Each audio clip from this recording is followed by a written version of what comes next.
There is a plant growing in cracks, ditches, and abandoned lots right now that governments once made illegal to grow. Not because it was dangerous, because it was too powerful. This crop fed entire civilizations. It grew faster than corn. It needed almost no water. It produced more protein per acre than any grain known at the time. And when colonizers arrived and saw what it could do, they didn't just ignore it. They banned it. They burned the fields. They made growing it punishable by death. They called it a weed. That name stuck for 500 years. And today, most people walk past it without a second thought, while spending money on supplements, protein powders, and superfoods shipped from across the world. What you're about to learn is which plants were hidden from you, why, and how growing them changes everything. Amaranth was banned because it made people too independent. The Aztecs didn't just eat amaranth. They built their empire on it. This single plant provided more nutrition per square foot than almost anything else they grew. The seeds were ground into flour. The leaves were eaten like spinach. The plant grew in weeks, not months. It needed almost no care. And it produced so much food that families could feed themselves without relying on anyone else. That was the problem. When Spanish conquistadors arrived in the 1500s, they understood something important. If you want to control a population, you control their food. Amaranth made people self-sufficient. It grew too easily. It spread too fast. And it didn't require the systems of trade and labor that colonizers wanted to impose, so they banned it. Growing amaranth became a crime. Fields were burned. Seeds were destroyed. The punishment in some areas was having your hands cut off. The Spanish pushed corn and wheat instead, crops that required more labor, more land, and more dependence on colonial systems. For 500 years, amaranth was called pigweed, a nuisance, something to pull and throw away. But the plant never disappeared. It kept growing in wild places, waiting. Today, you can buy amaranth seeds for almost nothing. One plant produces tens of thousands of seeds in a single season. Those seeds contain more protein than rice, more calcium than milk, and more iron than most leafy greens. The leaves are edible at every stage.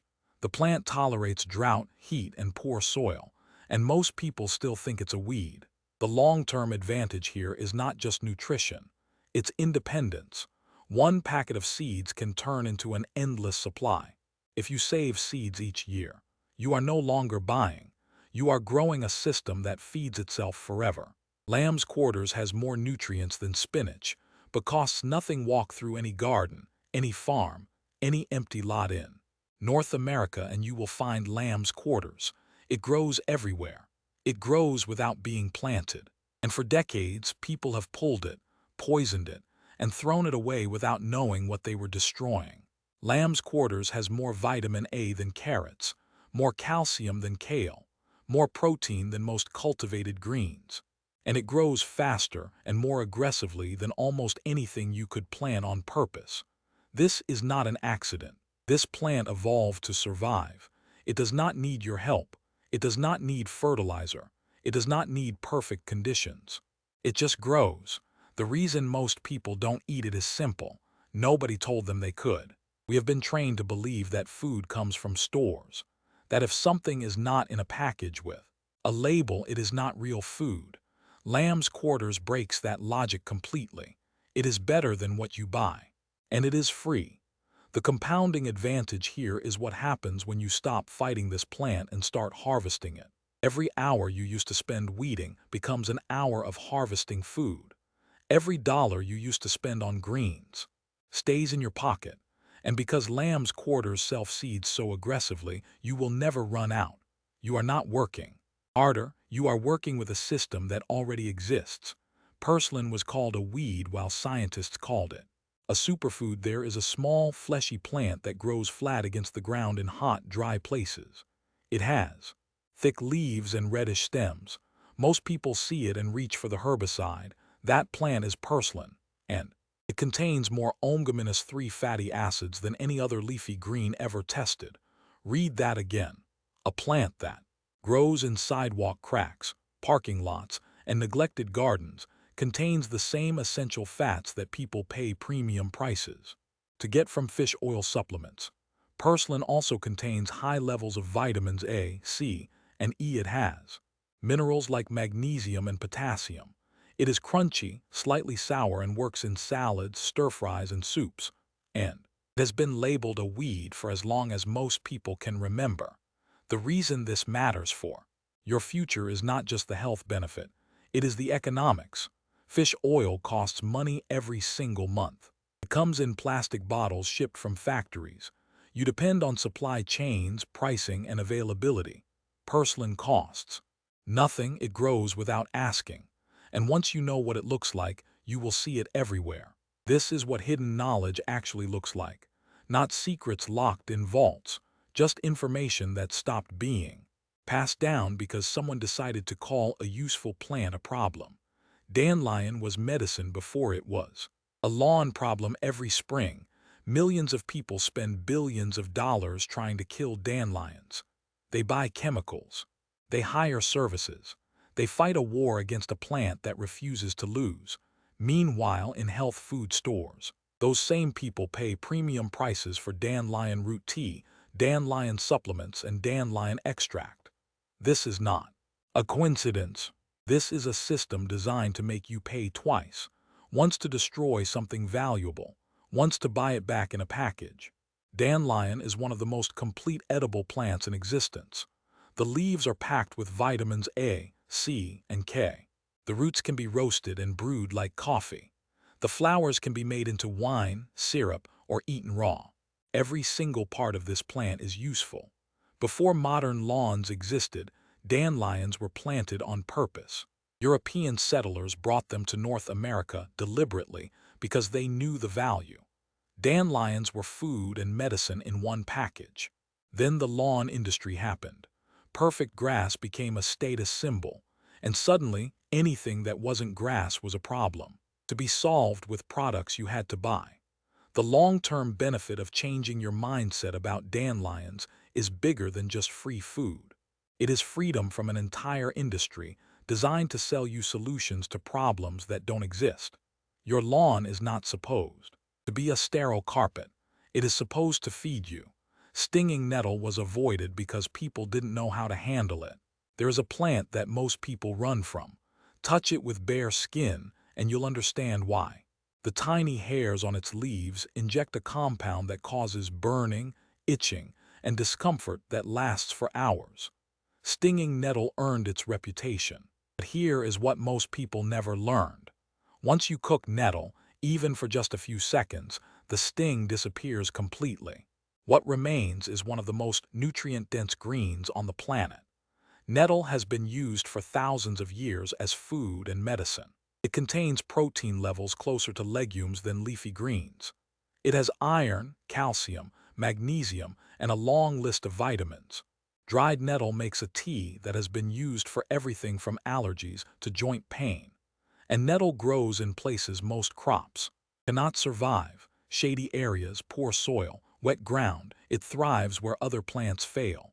The reason nettle was dismissed as a weed is because it fought back. It requires gloves and a little knowledge. Most people weren't willing to learn, so they decided the plant was worthless. But the few who learned discovered something important. A plant that protects itself is a plant that survives. Nettle doesn't need pesticides because it has its own defense. It doesn't get eaten by pests. It doesn't require babysitting. The compounding value here is resilience. Nettle grows in conditions that kill other crops. In a future where weather becomes less predictable, plants like this become more valuable, not less. Quinoa was suppressed the same way amaranth was high in the Andes Mountains. People grew a grain for thousands of years that colonizers dismissed as peasant food. It wasn't wheat. It wasn't familiar, so it was pushed aside. Quinoa was labeled primitive, indigenous, inferior. Then, about 20 years ago, scientists took a closer look. They found a plant-based protein containing all 9 essential amino acids. They found fiber, iron, magnesium, and B vitamins in amounts that rivaled or exceeded most other grains. Suddenly, quinoa was everywhere. Health food stores, upscale restaurants, grocery aisles with premium prices. But here is what most people don't realize. Quinoa grows in home gardens. It tolerates drought. It handles poor soil. And it produces abundant harvests without heavy inputs. The same grain that people now pay $5 or $6 a pound for can be grown in a backyard for almost nothing. The suppression of quinoa followed the same pattern as amaranth. Indigenous crops that made people independent were replaced with crops that made people dependent. Wheat and rice required irrigation, fertilizer, and infrastructure. Quinoa just grew. The future value of growing quinoa yourself is not just savings. It is ownership. You are not buying someone else's harvest. You are building your own supply of one of the most complete proteins available from plants. Chia was a survival crop that almost disappeared completely. Most people know chia from puddings and smoothies. They think of it as a health trend, something new. It is not new. Chia was one of the 4 main crops of the Aztec Empire, alongside amaranth, corn, and beans. Runners would carry small pouches of chia seeds on long journeys because the seeds provided sustained energy and hydration. The word chia comes from the Nahuatl word for strength. When the Spanish arrived, they banned chia just like they banned amaranth. The goal was the same: break the food system, break the independence, replace native crops with foreign ones that required more control. Chia nearly vanished. For centuries, it survived only in small, remote areas where the ban could not reach. Then researchers rediscovered it. They found omega-3 fatty acids, fiber, protein, and minerals packed into tiny seeds that could absorb many times their weight in water. Now chia costs money, quite a bit of money for something so small, but chia grows easily in warm climates. It is a member of the mint family, tough and adaptable. The flowers attract pollinators. The plants reseed themselves if you let them. Growing chia means you are no longer buying a product. You are reconnecting with a food source that someone tried to erase. Jerusalem artichoke was renamed to sound less useful. This plant is not from Jerusalem. It is not an artichoke. The name was designed to confuse, and it worked.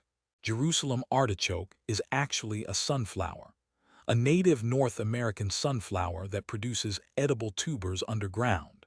Those tubers taste slightly sweet, slightly nutty, and can be cooked in any way you would cook a potato. But here is what makes Jerusalem artichoke different from potatoes. It is perennial. You plant it once and it comes back every year, forever. The tubers multiply underground. Each year, you harvest what you need and leave some behind. The next year, there is more. This is not annual gardening. This is a permanent food system. Indigenous peoples across North America grew Jerusalem artichokes for exactly this reason. It required almost no work. It survived winter. It spread on its own. European settlers renamed it and largely ignored it. Potatoes were easier to control, easier to measure, easier to tax. A plant that spread underground and came back every year without being replanted didn't fit the systems being built. The long-term value of Jerusalem artichoke is compounding. You are not planting a crop. You are installing infrastructure. Every year your harvest grows. Every year your work decreases. This is what real wealth looks like in a garden. Assets that multiply while you sleep. Malabar spinach was dismissed because it didn't look familiar. Most people know spinach as a flat, delicate leaf that wilts in summer heat. That is the only version of spinach that was marketed, packaged, and sold. Malabar spinach is completely different. It is a vine. It thrives in heat. It produces thick, glossy leaves all summer long when regular spinach has bolted and gone bitter. This plant is native to tropical Asia and has been eaten there for thousands of years. It grows up trellises, fences, or anything it can climb. In hot weather, it explodes with growth. But because it didn't look like the spinach people expected, it was largely ignored in Western gardening. It wasn't in the seed catalogs. It wasn't on store shelves. So most people never knew it existed. The hidden value of Malabar spinach is simple. It produces when nothing else will. In the hottest months when most greens fail, this plant is just getting started. And because it is a vine, it uses vertical space. A small garden can produce more food by growing up instead of out. The compounding advantage is reliability. Every summer, when heat waves hit and grocery prices spike, you have a source of greens that costs nothing and needs almost no care. Good King Henry was pushed out by vegetables that required more buying. There is a plant that was once so common in European gardens that it was simply called Good King Henry, a perennial green that fed families year after year without needing to be replanted. The leaves are edible. The shoots can be eaten like asparagus in spring. The seeds can be ground into flour. One plant, multiple harvests, no annual seed buying. Good King Henry was the standard for centuries, and then it vanished. What happened was not an accident. The seed industry grew. Annual vegetables became more profitable because they required buying seeds every year. Perennial plants like Good King Henry offered too much independence. Slowly, this plant was dropped from catalogs. It stopped being mentioned in gardening guides. A generation grew up without ever hearing the name. But Good King Henry never stopped existing. It still grows. It still produces. And anyone who plants it today discovers something that their grandparents knew. Food that comes back without asking is food that makes you free. The long-term benefit is obvious once you see it. Every perennial plant you add is a purchase you never make again. Every year, your expenses go down while your harvests go up. Egyptian walking onion moves across your garden without help. Most onions are annuals. You plant, you harvest, you start over. Every year is the same loop. Egyptian walking onion breaks that loop entirely. This plant grows bulbs at the top of its stalk instead of flowers. Those bulbs get heavy. The stalk bends. The bulbs touch the ground and root. The onion has walked to a new spot. Over years, a single onion can cross an entire garden, leaving a trail of new plants behind it. The underground bulbs are edible. The top bulbs are edible. The green stalks are edible like scallions. Every part of this plant feeds you, and you never buy onion seeds again. This is ancient technology. Gardeners thousands of years ago developed plants like this because they understood something we have forgotten. The best systems run themselves. Egyptian walking onions multiply every year. They spread slowly but consistently. After a few seasons, you have more onions than you can use, and you did nothing to make that happen. The compounding value here is hands-off abundance. You set up a system once. It takes care of itself forever. Sorrel was replaced because it was too easy. Sorrel tastes like lemon. Bright, sharp, tangy. It wakes up salads and sauces in ways that lettuce never can. And sorrel is perennial. It comes back every year, one of the first greens to emerge in spring when everything else is still waking up. For centuries, sorrel was a kitchen staple in Europe. It grew in the same spot year after year, providing fresh greens when nothing else was available. Then it slowly disappeared from common knowledge. Lettuce became the standard. Lettuce requires planting every year. Lettuce bolts in heat. Lettuce is fragile. Sorrel just keeps growing. The reason sorrel was pushed aside is the same reason many of these plants were forgotten. There was no profit in a plant that took care of itself. Annual crops created annual customers. Perennials did not. Growing sorrel today means you have fresh, flavorful greens from early spring until late fall without buying anything, without planting anything, without starting over. The long-term advantage is time. Every hour you don't spend replanting is an hour you get back. Every dollar you don't spend on seeds is a dollar that compounds somewhere else. See, buckthorn was hidden in plain sight on coastlines. There is a shrub that grows on beaches and coastal cliffs where nothing else survives. Salt spray, sandy soil, harsh winds. Sea buckthorn thrives in conditions that kill most plants. Berries are small, orange, and packed with more vitamin C than almost any fruit tested. They also contain rare omega-7 fatty acids found in very few plant sources. Sea buckthorn has been used in traditional medicine across Europe and Asia for centuries. The oil from the berries is now sold in expensive skincare products and supplements. But the plant itself, it was treated as a coastal weed, something that grew in inconvenient places, something to clear a way for development. Today, you can buy buckthorn bushes and grow them. In poor soil, neglected corners and difficult spots where other fruit would fail. The compounding benefit is resilience. You are not adding another plant that needs perfect conditions. You are adding a producer that handles whatever comes. Sunchokes produce thousands of calories per plot with almost no care. We talked about Jerusalem artichokes earlier, but their caloric output deserves its own attention. A small patch of sunchokes can produce hundreds of pounds of tubers in a single year. Those tubers store. Well, they taste good roasted, mashed, or raw, and every year the patch expands. Most calorie crops require heavy inputs. Corn needs fertilizer, potatoes need pest management, wheat needs processing. Sunchokes need almost nothing. They grow tall, shading out weeds. They come back stronger each year. They handle drought and neglect.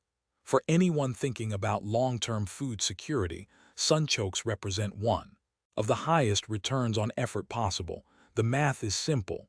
A few tubers planted this year become a permanent food supply. The calories compound every season. The work stays the same or decreases. This is infrastructure, not gardening. Tree collard produce greens for decades most. Collard plants live for 1 year, maybe 2. You get a harvest and then you start over. Tree collard live for decades. These are not genetically modified. They are not a new invention. They are an old variety passed down through generations, mostly in places where people remembered that food plants don't have to be annual. Tree collard grow tall like small trees. They produce leaves year after year. A single plant can feed a family for 20 years or more. The cuttings root easily. 1 plant becomes 2. 2 become 4. Within a few years, you have a permanent source of one of the most nutritious greens available. The long-term value of tree collard is the same as every perennial on this list amplified. You are not buying seeds. You are not buying transplants. You are not starting over. You are building a food system that outlasts you. Moringa was called a weed tree. In places it could save lives, moringa grows fast. Incredibly fast. In tropical and subtropical climates, it can grow over 10 feet in a single year. The leaves contain protein, iron, calcium, vitamins A and C, and potassium. Dried moringa powder has become a popular supplement sold at high prices. But in many places where moringa grows wild, it was dismissed as a trash tree, something that grew too easily, something without value because nobody was selling it. This is the same pattern repeated across every plant on this list. If it grows easily, if it doesn't require buying something, if it makes people independent, it gets labeled a weed. Moringa can be grown in warm climates and harvested repeatedly. The leaves regrow after cutting. A small grove provides more nutrition than most vegetable gardens, with a fraction of the effort. The compounding advantage of moringa is scale. It produces so much, so fast, that a small investment of space and time yields returns that keep growing year after year. Wild garlic spreads underground without permission in forests across Europe and North America. There is a plant that smells like garlic, tastes like garlic, and spreads through the soil without anyone planting it. Wild garlic, sometimes called ramps or wood garlic depending on the variety, is one of the first foods available in spring. The leaves are pungent and flavorful. The bulbs are edible. The entire plant is useful. But because it grows in wild spaces rather than controlled rows, it has been overlooked by mainstream gardening. The hidden value of wild garlic is that it does something most plants cannot. It produces in shade, under trees, in spaces where most vegetables fail. Adding wild garlic to a shaded corner of a yard means that corner starts producing food. It spreads slowly, year after year. A small patch becomes a large patch. You harvest what you need. The rest keeps growing. This is another example of compounding food systems. You are not just growing a plant. You are adding a permanent producer to space that was giving you nothing. The truth about why these plants were hidden by now, the pattern is clear. Plants that grew easily, produced abundantly, and came back year after year were systematically pushed aside. They were called weeds. They were left out of catalogs. They were replaced with crops that required more buying, more work, and more dependence on systems outside your control. This was not an accident. This was design. The seed industry profits from annual crops. The chemical industry profits from plants that need protection. The grocery industry profits when you cannot grow your own food. Perennial plants, self-seeding plants, and wild edibles break all of those profit models. Knowing this changes how you see your yard, your garden, and your future. Every plant that takes care of itself is a plant that makes someone else's business model irrelevant. You are not just growing food. You are opting out of a system designed to keep you buying. Here is the real question. What are you going to do with this information? Most people will watch this video, think it's interesting, and then do nothing. They will keep buying greens that lamb's quarters could replace. They will keep spraying dandelions they could be eating. They will keep starting over every year with annual vegetables when perennials could be feeding them forever. You don't have to be most people. Pick 3 plants from this list. Just 3. Find the seeds or starts, plant them. Stop thinking of them as experiments and start thinking of them as infrastructure. In 1 year, you will have food you didn't have to buy. In 5 years, you will have systems that run themselves. In 10 years, you will have something that most people never build: independence. The plants are not hidden anymore. You know what they are. You know why they were suppressed. You know what they can do. The only question left is whether you will grow them.